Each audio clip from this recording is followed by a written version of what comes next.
Yeah. But, oh, Jesus Christ. It's quite nice. Fun. Oh, shit on toast. Ooh. Wait, you haven't tamed anything, have you? No, I don't know how. Fuck. Please! Whoa, what the fuck? Oh, come on, that had to have hit him. Oh, I'm down. Fuck. I really enjoy open world survival games. Things like the DayZ mod or the DayZ standalone or Rust or 7 Days to Die. They're absolutely my cup of tea. For those not familiar at all, they're a relatively new-ish crop of games that involve dropping people into a big open map and then just having them fend for themselves, either against the environment or people, or both. Survival games often stand in total contrast to the rest of the gaming industry, as they put this overwhelming emphasis on player freedom. The developers still have influence, yes, they dictate how the game world works, but it's much more subtle. It requires thinking things through carefully, without the player being made aware that they're being directed. As a result, immersion, a quality that I personally feel is paramount to a decent game, comes very easy to the open world survival format. Many companies in the games industry often just copy what films are doing, using extremely structured story-driven narratives, motion capture with real actors, and player freedom, but only within a very limited margin. And whilst to each their own, those sorts of games just aren't for me. Sure, I can root for the struggles of a protagonist if I feel that they're well presented, but I can never reach that same level of immersion. I can't feel like the adventure is really mine when it feels like I'm being corralled into making 2 or 3 very specific choices, at least compared to the times where I know that the gloves are truly off. Should we rob shit? See who it is? Yeah, Should fuck we rob him? Rob the fucker. Drop the guns, this is a stick up! Stick up! Oh, what the? What? Oh, it's Harry! All your shit, all of it. It's my musical instrument. I have a bearskin rug. Do you want a bearskin rug? What the fuck? Now, I'm a sucker for innovation in gaming. I just love it. I really love to see new ideas emerge in a genre. Those moments where you go, ooh, that's a clever idea. It doesn't happen often, but when it does, ooh. When some new game is released, I really don't care about all the marketing hype. I wait for all of that crap to die down, and then I like to dig in and chop through its mechanics, asking what new ideas do you bring to the table of this particular genre? And the answer can vary wildly, from nothing at all to, oh, I don't know, popularizing a new game format worth collectively billions. I mean, I am slowly making some video essays talking about the DayZ mod and its impact, the ripples of which the games industry is still feeling. And in one of those video essays, I talked about how the customer base experimented with the survival game concept, presenting this diagram to explain it. I've since taken that and have tarted it up a bit, showing more of the broad strokes, as far as I can see them, for the survival game market as a whole. This will be relevant to a point I want to make coming up.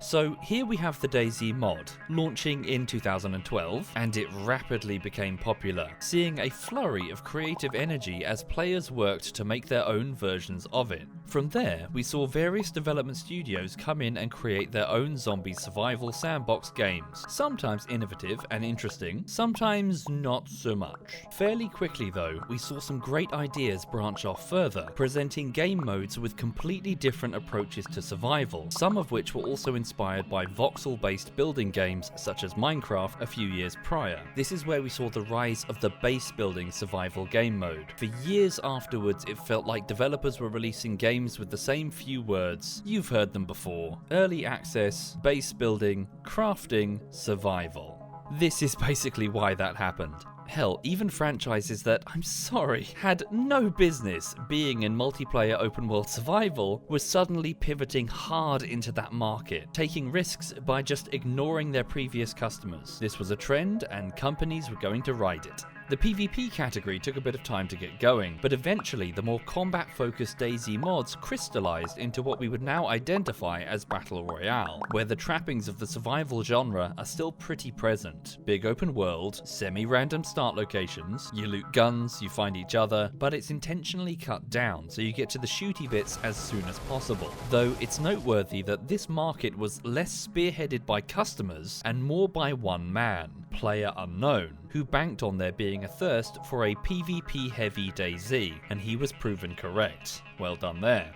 But nevertheless, a subgenre very much built on what came before, without a doubt. But you see, on doing this, on visualizing it, you start to realize that the classic version of the survival genre, where there are few bells and whistles, and it's just an open world, they've sort of faded a little bit over the years. To be fair, it's the sort of subgenre that's minimalist by design, and probably has something of a half-life, but it's kind of odd that it's faded away this much. Sure, there are plenty of survival games, but more often than not, they incorporate many of the features of base building now, which isn't bad at all, it's just a little different.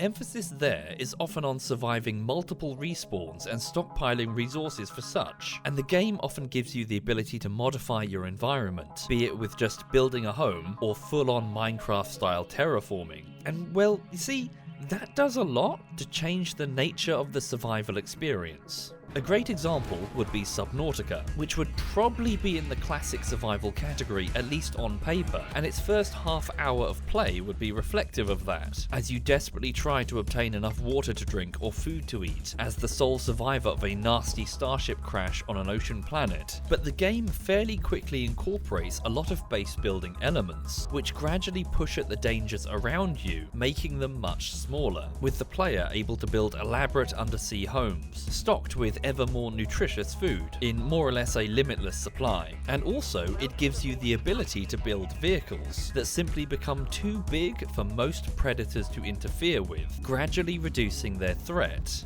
Again, this is not bad at all, and many games in this genre would be worse without these features. It's just that it's tamer.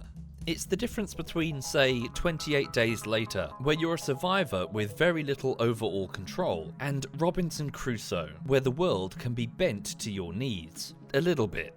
Or, put another way, you're not getting better at jumping through the hoops, with the game having to provide smaller ones for the challenge. You are gradually making the hoops larger and easier to jump through with your progression. That is the difference between classic survival and base building. This probably also explains why base building survival games take a lot of inspiration from voxel-based building games. That sort of progression and terraforming really goes hand in hand. But despite the drought in classic open-world survival titles, there has been something very interesting happening here. A batch of games that are flying under the radar, and I'm keen to shine a spotlight on them. That's the purpose of this video, to simply highlight some interesting design choices that are being made here that are not only bucking the overall trend, but are doing it in a particularly clever way, and not simply aping DayZ for the millionth time, nor Minecraft for the bazillionth time, but have taken the classic survival game format, have tweaked it just a little bit, that also highlights the lack of imagination from so many developers in this market. I want to talk about a game called The Isle. A quick word of warning, maybe don't buy The Isle. I don't know, it's complicated. The development is in a bit of a weird stage where they're recoding everything, so I'm talking about legacy content that might not even exist by the time you watch this. Plus, there's lots of competition rising in this space, and if you'll forgive me, there's a bunch of drama stuff concerning the developers, which, well, I've not really dived into it, but they do come across as a bit iffy. Just hold off for a second, just let me babble about it. I more just want to talk about the clever idea that it brings forward in what is now a very saturated market. So, The Isle is classic survival, extremely so. It is an early access game in which players load into a big open map, start in a random location, and then need to roam around and find food and water, and maybe fight if they encounter one another. That's it. That's more or less the whole gameplay loop in its entirety, and were it just that, then it would fade into the background behind dozens of other similar games with more features. But there are two big twists that make it stand out from the crowd. I'm going to call them Twist A and Twist B. The first one is the obvious one, and the second is hidden, might be partially accidental, and is very, very interesting. Twist A. In the Isle, you are a player who is roaming around and surviving in this survival game, as you do. You might meet players in your travels, as you do. You might work together, or fight, or run, blah blah, so far, so standard. But whereas other games have you surviving, picking through houses for food, or for guns, or for scrap, or whatever, in what is probably the post-apocalypse, this one is set in a lush and beautiful jungle, and you can't pick through the remnants of some human society, because you are not human. You're a dinosaur. It's Jurassic Park, basically. A huge open map given over to some 200 or so players, all of whom are pretending to be dinosaurs. Be it raptors stalking, or myosaurs grazing, or gallimimuses doing whatever the fuck that is. This is Twist A, mostly aesthetic but not entirely, and it's a bit of a formula break, which immediately makes it stand out from the rest of the market, whether the developers know that or not. The DayZ mod and Minecraft, let's be fair, popularized a very familiar template. You're a humanoid, you have a first-person perspective, usually, the ability to have an inventory and to craft things, to find ranged weapons and fire them in a big open map with nebulous PvP, but here, you're a dinosaur. You cannot pick up guns, you cannot find upgrades, you cannot craft stuff in your inventory because you have no inventory. Your weapons, be they for attack or defense, are built into your body and cannot be changed, and are always melee. Just think briefly on all the survival games you've played, including the base building ones. It's almost always humanoids, probably with an inventory, probably with a gun. Even games like The Stomping Lands or Ark, who directly include dinosaurs, only really treat them as vehicles, launching with the standard you are human, you gather stuff, you craft that stuff, blah blah blah. So this small idea from the Isle, having players be animals, is a big change. In addition to this, there are some clever extras. Immersion has been focused on carefully, with excellent audio design.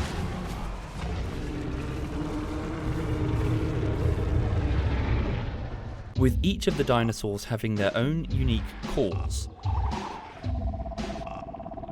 And there's no voice comms. Over time, you start to recognize the various roars that you hear throughout the jungle, being able to identify the species, the group size, and even the temperament of the players around you. Also, the dinosaurs have been given a real sense of weight, rather than just bouncing around and spazzing out. They stomp and heave, and for some of them, just turning around is a tricky thing. You really feel like your dinosaur has a presence in the game world. The group chat system only lets you invite members of your own dinosaur species, which greatly encourages you to herd up with your own kind, further adding to the immersion. You'll see flocks of Gallimimus players running past, or packs of Dilophosaurus stalking together, or parasaurs nesting, that type of thing. You can hatch eggs which will let your friends spawn in directly at your location. DayZ standalone, take note. Nobody wants to spend the better part of an hour moving across the map just to start playing with your friends. The environmental challenges such as night and rain are not to be trifled with, as they can dramatically change your survival chances, with some species having dreadful night vision, making you more or less helpless the moment the sun goes down, with rainstorms removing your ability to navigate by scent and find food. You may find yourself in desperate straits if you don't plan ahead. And whilst the global chat does let all species talk to each other, it's accompanied by an involuntary vocalization. All chat is.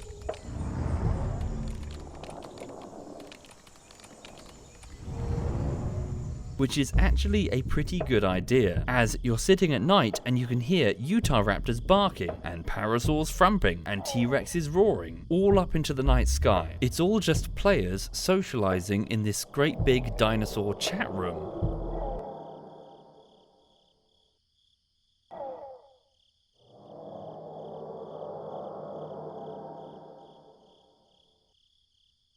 So that's Twist A. That's the obvious one. That in the genre of open world let's be humans and loot stuff, here is one where you play as a non-human, selecting completely different species to determine what weapons you will have and what you can do, and it's experimenting with what this means gameplay-wise. It's no doubt one of the more tempting things for people because, well, let's be fair, dinosaurs are cool.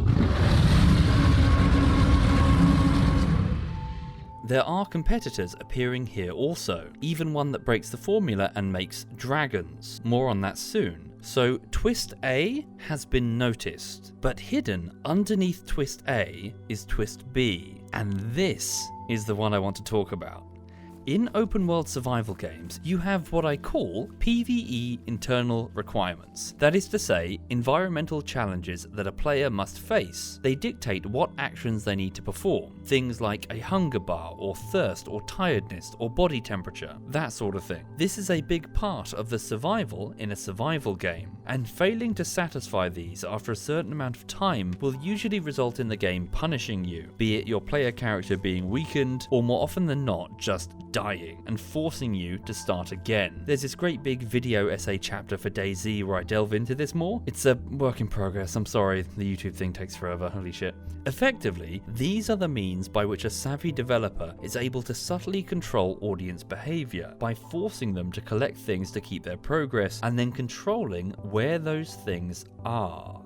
Say for example, you make a game where every player needs to find food, and then players in the game will start searching through a few boxes and maybe find a Snickers. They snarf that down, their bar goes up, they stay alive for maybe another 30 minutes, and it teaches them how this system works. But from time to time, if you're a smart developer, you throw them a difficult one. Like, oh no, I have a bacterial infection from an injury, I need to find antibiotics. And then you, as the developer, only put them in specific locations. Doing so lays out a challenge and increases the chances that players will run into each other trying to meet the same need, rather than just wandering around semi-aimlessly. This is bread and butter survival game stuff. Your PvE internal requirements are those items that the game demands that you collect, and the developer plans out where they want those to be. Twist B for the Isle can be found within this mechanic, and there is a chance it's not entirely deliberate, that the implementation of Twist A created it. Let's do a demonstration, see if you can spot it. Hi, I'm an Ankylosaurus. I've got a hammer on my bum. Haha! Oh look, there's a stream. Om nom nom nom nom nom nom. Hey, now I need some food. There's a big berry bush right here. Om nom nom nom nom nom. Sorted. This game is easy.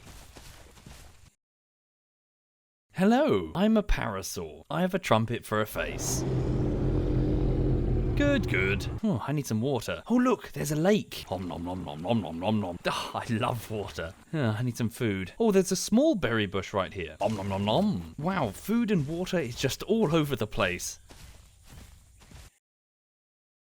Hi, I'm a Tyrannosaurus Rex. I have really big teeth. I need some water. Oh, there's some in this stream right here. Nom nom nom nom. Now I'm really hungry. I need... Hello? Friendly?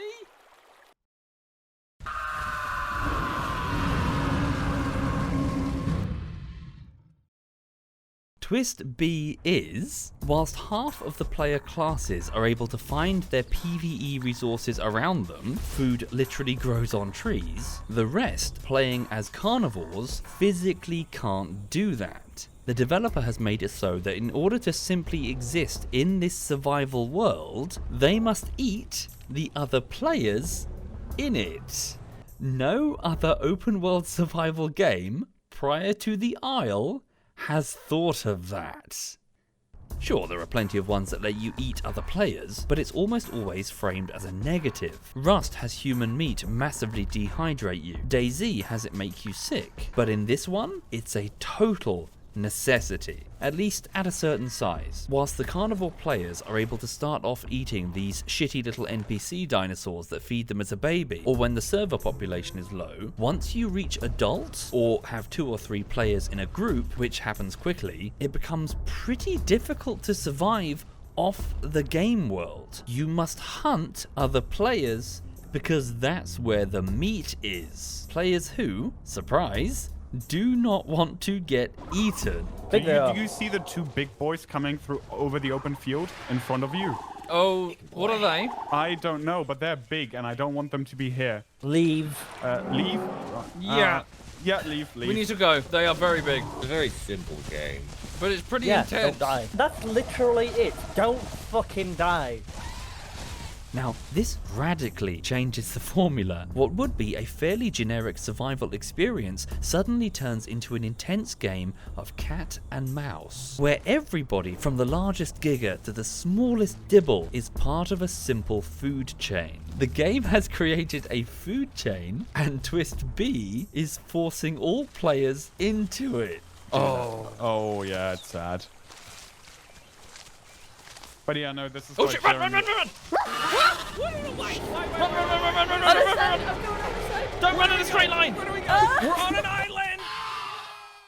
Some of these moments can be extremely intense. One moment you're in daylight with your herd and everything is fine, but then night falls and the carnivore players who have been stalking you all day hunt you in the darkness. A darkness that closes in all around you. Have you ever seen the film Pitch Black? Yeah, it's this. I was supposed to die in France. Never ever saw France.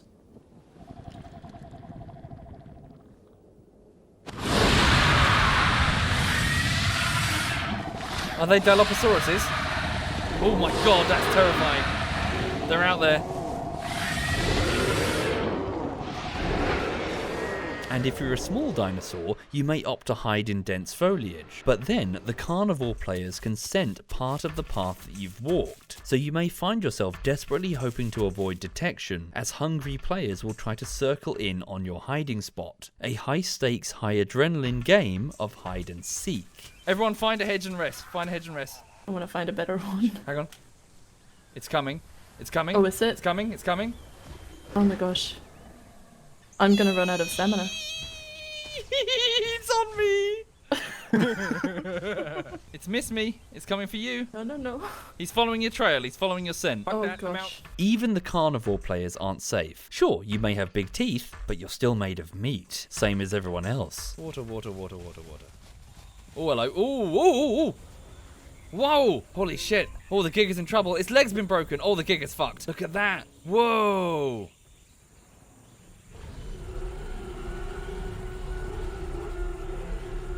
This small twist of taking some players' food requirements off the game world and slapping them directly onto players creates something extremely interesting. This is Twist B, and oh my god, what a good twist! Battle Royale games have a similar thing going. The player objective is to hunt each other, but I think their fast-paced nature handicaps them somewhat. You lose your gear as quickly as you find it, usually. There are exceptions. Classic survival games are slow and deliberate, meaning that the tension, the adrenaline, the fear is so much more palpable.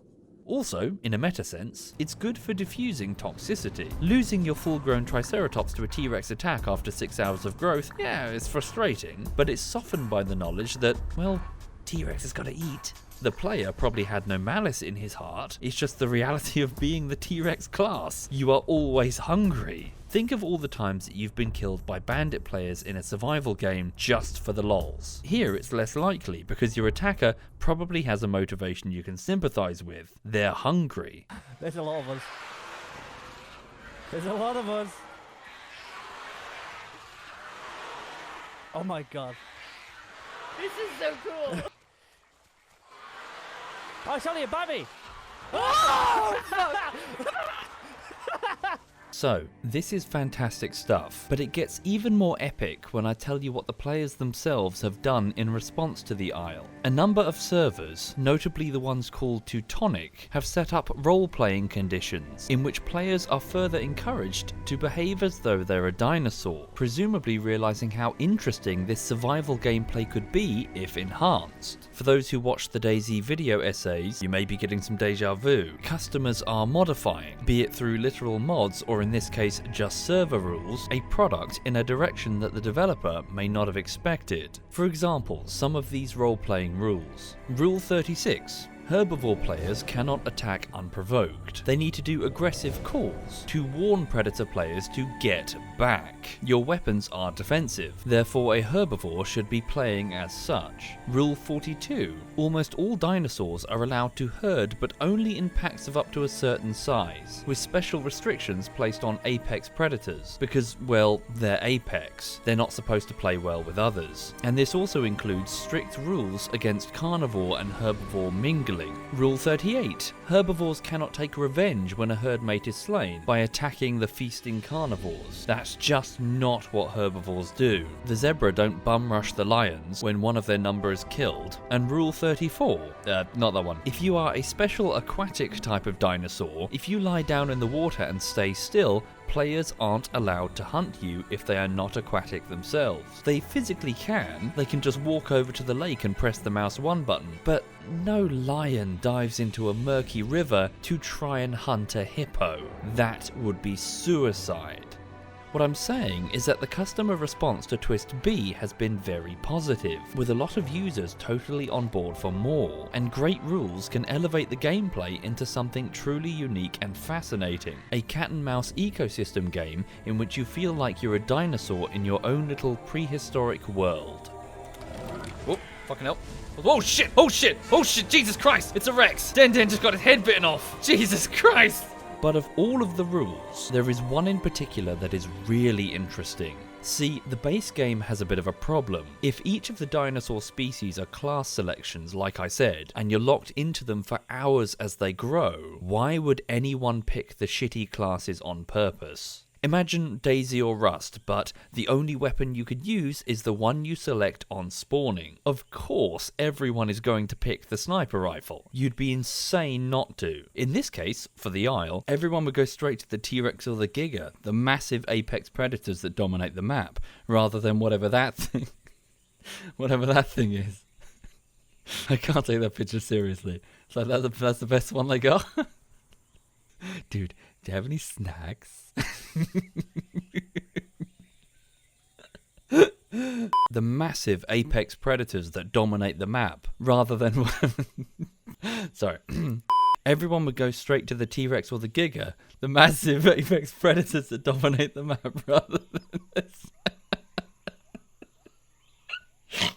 Rather than this peculiar-looking herbivore. Well, the role-playing servers responded by attempting to course-correct the game's design flaw by enforcing something called the body down rule. It goes something like this. When a hunt commences, the herbivores are running, the carnivores are chasing, but the moment any player dies, be it a herbivore through blood loss or a carnivore getting careless, the hunt stops on the role-playing servers. A body is down. It doesn't matter what the source of the meat is available. It centers the conflict around what it is supposed to be about, your PvE requirement, food. If the Predator players continue the chase after this point, then an admin smacks them. They must instead camp the body and eat it, not leaving it until they've stripped the carcass bare, a process that might take up to an hour. This rule not only has the Predator players behave exactly as Predators do in real life, the lions don't take 2 bites out of their kill and then just keep chasing the herd, it immediately relieves the pressure on the herbivore players and makes them viable to play,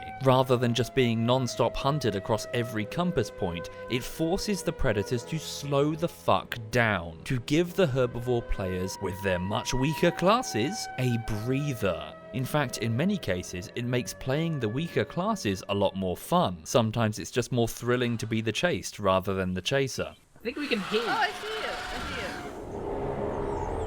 it. Oh my god. Okay, hello. Hi, how you doing? I feel inadequate. Do you now? Yes, you guys can stay over there. Yeah, I'm right just- there. I just Actually, wanna no, get a no, little no, bit no, no, no, closer. no. You guys can stay right there.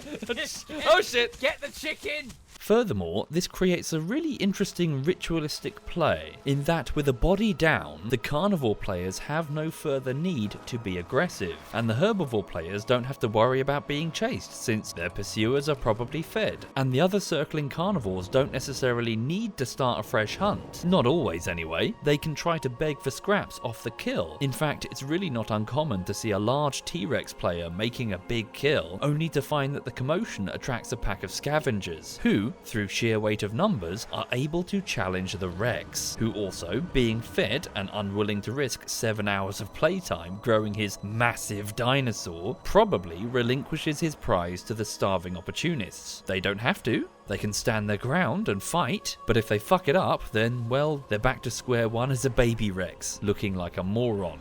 This sort of gameplay, this player-driven ecosystem sim, is intensely fascinating. Come daybreak, you'll often find the carnivores have made a kill and are sitting there with bellies full, the herbivores are grazing and are just together hanging out, and after all the excitement of the hunt, everyone, apart from one or two unlucky buggers who are breakfast, is just relaxing, chatting, getting to know each other, and mingling in their own herds and packs that are... It is helped by the fact that everyone is melee, so you can be in relatively close proximity to each other without worrying about someone else shooting you with a scoped weapon. Compare and contrast to other survival game communities, where the populations, through betrayal and dickery, are just a paranoid mess of twitchy players. Sure, let's not lump everybody together, there are role-playing communities out there too, but nothing like this. Here, the ritualistic play of role-playing servers, encouraging players to act as dinosaurs, built on PvE ideas that are forcing players to hunt each other as carnivores and herbivores, here's a gameplay loop that feels utterly unique. Shit, no! God damn! Fuck! No! Shit! Out of the darkness, hunted, silent as anything. Bollocks. That's how it goes, folks. That was the Isle. Now then, in the following years after the Isle's release, a number of other titles started to appear in that same space. Whilst not all of them are directly inspired by the Isle, they are definitely swimming in the same waters. They have mostly made playing as a dinosaur the main selling point, Twist A, but I'm fascinated to see if any of them have spotted Twist B, a player-driven ecosystem. So, I couldn't contain my curiosity and I did some digging. First up, Saurian, released in 2017. Over a weekend, I downloaded an early access build and played for about an hour, roaming around in a recreation of Hell's Creek in a terrifying wasteland known only as Montana. It sounds positively dreadful.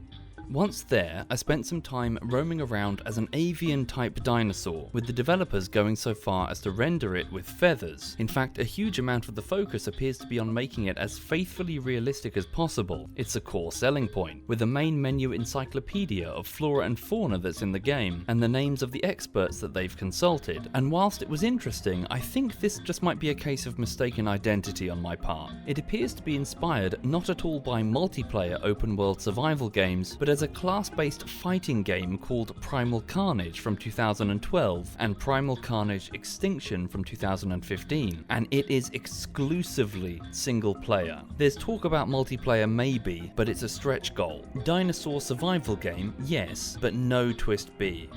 Next competitor, Path of Titans. This one looked very much like the Isle. In fact, there seems to be a bunch of behind-the-scenes drama stuff. Something about this being the product of a former disgruntled employee, or something along those lines. I don't really know the details. I managed to make an anonymous donation sufficient enough to access their work-in-progress build, and it is very work-in-progress, at least when I tried it. There really wasn't much there to distinguish it from the Isle, and they seem to be following the exact path of berries in the wild and carnivores hunting the herbivores, so maybe Twist B. I'm gonna be honest, after a couple of hours of searching on a populated server, I found nobody. Whether they'll lean into the ecosystem thing remains to be seen. For this one, it is simply too early to glean anything substantial. Next competitor, Day of Dragons. This one actually surprised me for all the wrong reasons. Do you remember when I said during the DayZ video essays that some companies will just set up and create mimics? You know, just to ride the trend? Yeah, that. In fact, a lot of people on YouTube seem to be calling it an outright scam. Oh dear, oh dear. An asset flip, they claim. So this is where a developer buys the pre-made assets and then slings them together and then just sells it all immediately, without putting in any real effort. Whether or not that's the case, I'm not really interested. I only want to see if they are advancing ideas. They've got Twist A, a survival game where you don't play as a human, but that's it really. You just feed off these worms provided by the environment and there's a ton of them. Twist B has flown completely over its head. Appropriately, I suppose. Finally, Beasts of Bermuda, and this is where things got interesting. It appears that the developers for Bermuda have put in a lot more design legwork. Rather than just simple berries for herbivores and meat for carnivores, Bermuda subdivides the PvE requirements into further categories, and makes it so that certain species should target certain things for the right benefits, including one species of herbivore that has a totally unique food group, kelp. In addition, the carnivores get a similar treatment, with the distinction being made between meat, fish and carrion, with fresh meat only on the body downs, and carrion spawning all over the place naturally. Frustratingly though, as you've probably gleaned from that description, despite flirting with Twist B, I don't think Bermuda really grasped it. There's an absolute abundance of spawned carrion, both on land and in the ocean. I had no trouble staying well fed and even got overweight, just eating the meat sprawled around me in the game world, and this was the highest population server I could find. The forcing of PvE requirements onto other players it isn't really there. The cat and mouse gameplay never crystallizes, it just remains optional. On asking people, I was told that eventually you can grow large enough that the carrion won't quite suffice. But from what I gleaned, that could take quite some time. The figures that they were giving me were in weeks. If that's correct, that's mental. I don't think many players are going to see that. In the Isle, you're forced to start hunting players within the first, say, 2 to 3 hours, sometimes much less. It all depends on the species. Credit where it's due though, Beasts of Bermuda is exactly the sort of thing that makes me so excited when I try looking underneath the hood of game design. You can see ideas start to evolve. Many of the role-playing ideas that I praise Teutonic for doing, Bermuda puts in by default. There is a comfort system in which your growth or even health is affected by, say, mingling with carnivores, or going off solo as a herd animal in a storm. Hell, your dinosaur can just die by not behaving as it's supposed to, through debuffs that you ignore, whereas on a role-playing server you're just going to get a finger wagging from an admin. There is also the inclusion of flying dinosaurs and marine environments, which can radically change your perspectives and your challenges. It's almost like 3 survival maps that have been layered on top of each other: air, land and sea, with even a subcategory on land, burrowers, who exist in their own little underground world of tunnels. Plenty of Minecraft memes on the subreddit there, unsurprisingly. Most of the other competitors have none of this. And finally, those weather events have been really beefed up. Storms will encourage you to hunker down or find caves. Tornadoes will make you leave the area. And the most amazing one, monsoons that will cause rising sea levels, letting the massive ocean predators cruise deep inland to find the desperate trapped players clinging to ever-shrinking patches of soil. This is a fucking great idea. Effectively having one survival environment invade another one periodically. Alas, as much as I would love to praise it, I think Bermuda is always going to play second fiddle to the other competitors. The textures are really quite bad, as can be the audio. Listen to this dinosaur's tail, just listen to this stuff. Come on, that's like stock whip sound effect level here. The dinosaurs almost seem weightless in this engine. They glide and glitch over the terrain, which your camera clips through regularly. This footage that you're seeing right now, this isn't exaggerated. This isn't like some low gravity server. This is just what I recorded while I was there. And with all the color palettes being customized with these brightly colored dinosaurs, it looks very, just cheaply made. Which really is a shame. It perhaps wouldn't be such a problem if its competitors didn't look like, well, this.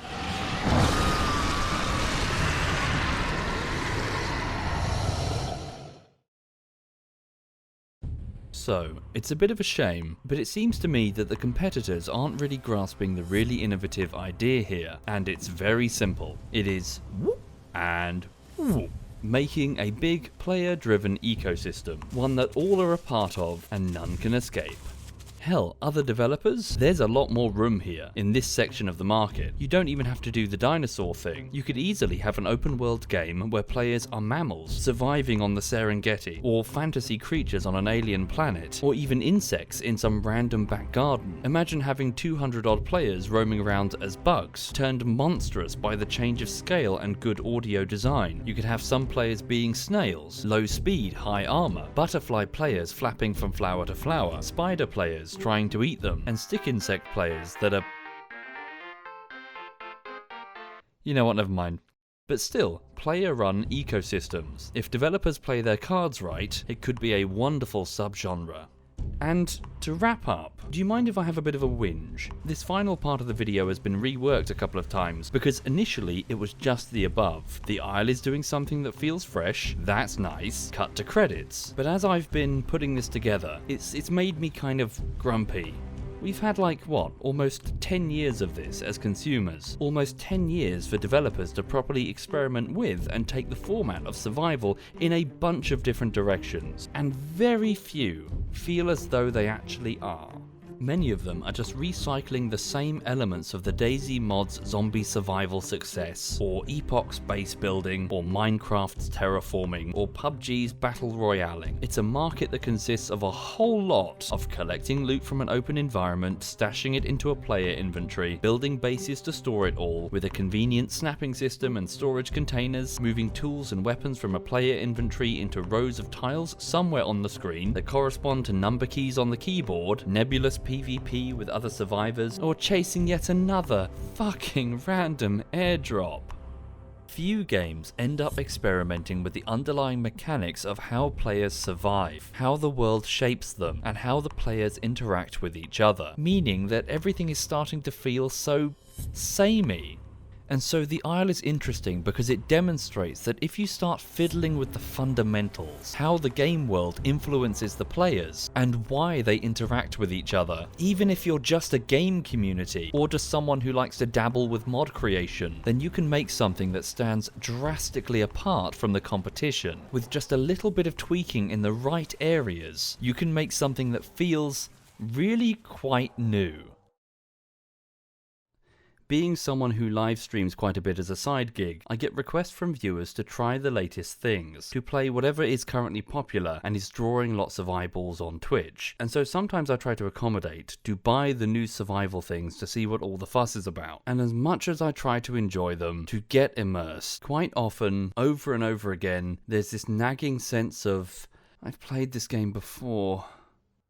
I've played the first-person survival-esque shooter with a very strong emphasis on solo or group tactical shooting, with great attention to small arms and ballistics like a milsim, in which you start with only the basic equipment, and the goal is to move through urban and rural areas, collecting scattered weapons and ammunition, bringing them back to a personal safe stash for later use, or sold as surplus to a trader, whilst also battling or evading an omnipresent PvE threat to give you something to shoot at, with the true thrill being the semi-random PvP encounters with other players like you, who are doing the same thing. Players with whom you can fight, kill, and then loot, taking all of their equipment, made more exciting by the fact that you could lose everything at a moment's notice with one well-placed shot. Well, you're just a fucking pro in general, aren't The you? sun was in my eyes. Fuck me. God, you, God almighty. There was a person where that shadow was supposed to be. you aim like you've got arthritis. And well, I've played the games where you're a player dropped into a mysterious and atmospheric terra nullius, a procedurally generated land owned by seemingly nobody, in which you, as the one with agency, begin to tame it by harvesting natural resources like wood and stone and metal, creating better weapons and tools, and then terraforming areas of the world around you to make them more convenient for you, be that base building or setting up transportation, digging for resources or defending yourself from the locals who aren't of you, and either present a challenge to defeat or resources to harvest, or both, while sometimes going to specific locations to kill something that has something that I need, and then making use of whatever it was that was dropped as part of my overall building plan, eventually dominating this previously intimidating land through collecting enough literal pieces of it.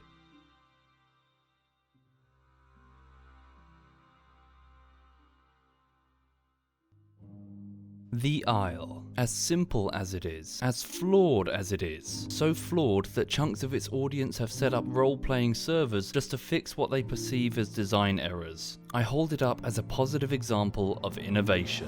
Both its communities and its developers are meddling with some of the core aspects of the survival subgenre, even if sometimes accidentally, and in doing so they've made it mechanically distinct and genuinely interesting.